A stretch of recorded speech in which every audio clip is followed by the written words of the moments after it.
The Pharisees and Sadducees came to Jesus and tested him by asking him to show them a sign from heaven. He replied, "When evening comes you say it will be fair weather, for the sky is red.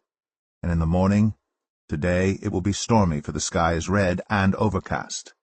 You know how to interpret the appearance of the sky, but you cannot interpret the signs of the times.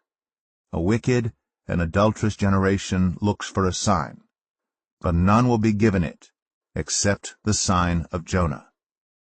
Jesus then left them and went away. When they went across the lake, the disciples forgot to take bread. "Be careful," Jesus said to them. "Be on your guard against the yeast of the Pharisees and the Sadducees." They discussed this among themselves and said, "It is because we didn't bring any bread." Aware of their discussion, Jesus asked, "You of little faith, why are you talking among yourselves about having no bread? Do you still not understand? Don't you remember the 5 loaves for the 5,000, and how many basketfuls you gathered? Or the 7 loaves for the 4,000, and how many basketfuls you gathered? How is it you don't understand that I was not talking to you about bread, but be on your guard against the yeast of the Pharisees and Sadducees?" Then they understood that he was not telling them to guard against the yeast used in bread, but against the teaching of the Pharisees and Sadducees. When Jesus came to the region of Caesarea Philippi, he asked his disciples, "Who do people say the Son of Man is?" They replied, "Some say John the Baptist, others say Elijah, and still others Jeremiah or one of the prophets." "But what about you?" he asked. "Who do you say I am?" Simon Peter answered, "You are the Messiah, the Son of the living God." Jesus replied, "Blessed are you, Simon, son of Jonah, for this was not revealed to you by flesh and blood, but by my Father in heaven. And I tell you that you are Peter, and on this rock I will build my church, and the gates of Hades will not overcome it.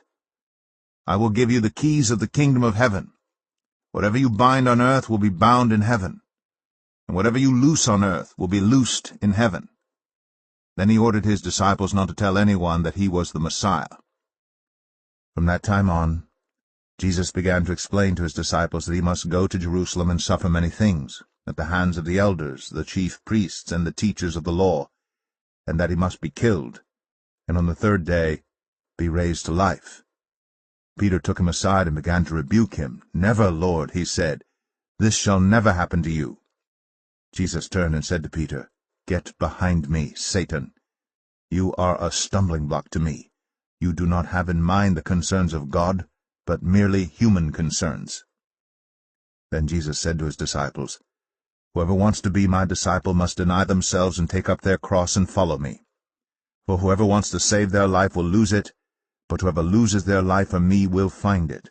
What good will it be for someone to gain the whole world yet forfeit their soul? Or what can anyone give in exchange for their soul?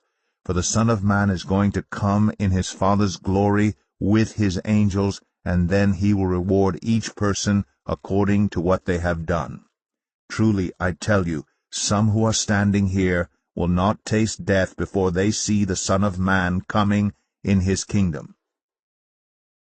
After 6 days Jesus